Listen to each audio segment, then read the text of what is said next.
How I taught my grandmother to read. Here is another heartwarming and inspiring story about how a 12-year-old teaches her 62-year-old uneducated grandmother to read and write. It is very true. Learning has no age bar. When I was a girl of about 12, I used to stay in a village in North Karnataka with my grandparents. The transport system at that time was not as good as it is today. So the morning newspaper came only in the afternoon, while the weekly magazine Karmavira arrived every Wednesday. All of us would wait eagerly for the bus which would bring us our reading material. Who would wait more eagerly than my grandmother Krishtaka, whom I called Avva, which means mother in Kannada.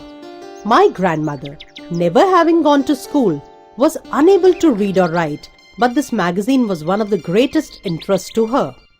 This was because every Wednesday she would make me read to her the episodes of a story called Kashi Yatre, which used to be carried in it.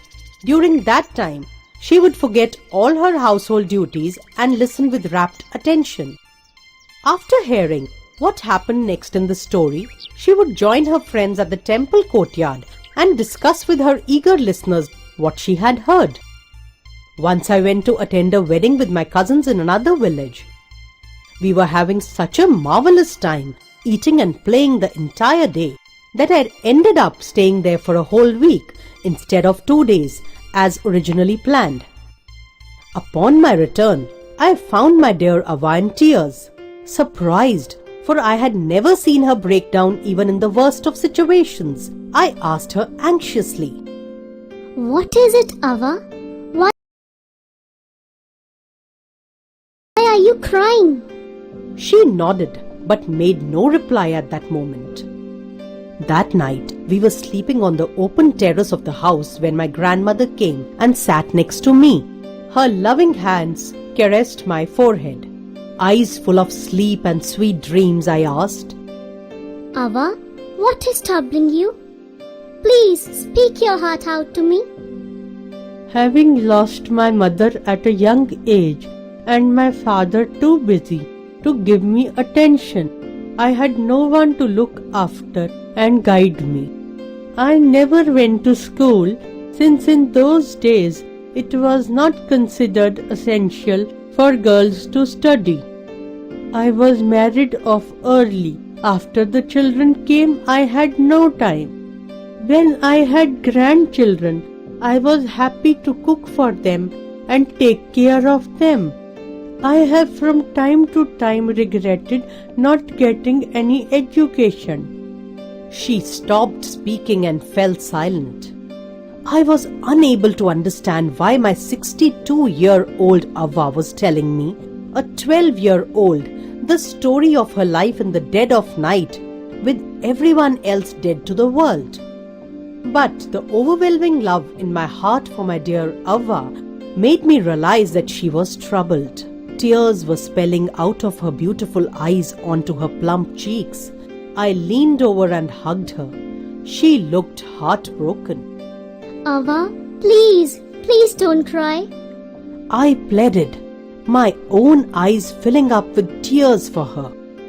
"Can I be of any help to you?" Wiping her tears with the end of her sari, she said, While you were away, the Karmavira arrived as usual. I opened the magazine and saw the pictures accompanying the story of Kashi Yatre. It was frustrating not being able to read the story. The embarrassment of asking somebody else to read it to me was too much. I have never felt so dependent and helpless.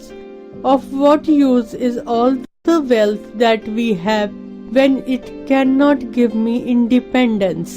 I have decided to learn the Kannada alphabet from tomorrow. At 62, you want to learn the alphabet.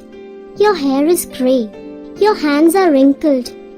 You can't see without your spectacles in the kitchen. Childishly, I was making fun of her, but she just smiled. One can overcome any obstacle if one is determined to, because for learning there is no age bar. I will learn. Sudha, will you teach me? I will work very hard. I smiled and nodded, making her very happy. The next day onwards, I started my tuition. Ava proved to be a wonderful student. I would guide her to read. She would repeat, write, and recite.